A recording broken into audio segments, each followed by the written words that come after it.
Сивата еминенција и центри на моќ стојат изад стечајот на Евростандард банка и изад обвинението против мене, реагира бизнисменот Трифун Костовски во колумна на социјалните мрежи, откако обвинителството за гонење организиран криминал и корупција поднесе обвинение против 4 лица за стечајот на банката и за штета од 27 милиони евра. Костовски не прецизира која е сивата еминенција и кои се центрите на моќ кои сакаат да го уништат. Поранешните директори на банката Никол Чепетковски и Зоран Николовски, како и Коста Костовски, синот на Трифун Костовски, како председател на кредитниот одбор, се обвинети за предизвикување стечај на банка, а Трифун Костовски за несовесно работење во службата како председател на надзорниот одбор на банката, чиј што собственик беше. Се товарат дека издавале кредити без покритие кои потоа не биле враќани, со што доверителите биле оштетени за 27 милиони евра. Костовски смета дека обвинението против него е правно и логички неиздржано.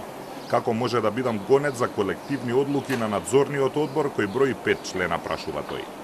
Која логика би ме навела несовесно да управувам со институција во која сум вложил собствен капитал, труд, углед и години од својот живот?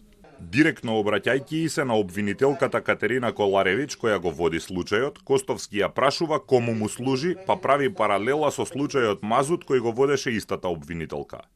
Тој случај го затворивте за неполна година и ги ослободивте од одговорност, а Евростандард ја истражувате 5,5 години за на крај да ме обвините за наводна несовесност, пишува Костовски.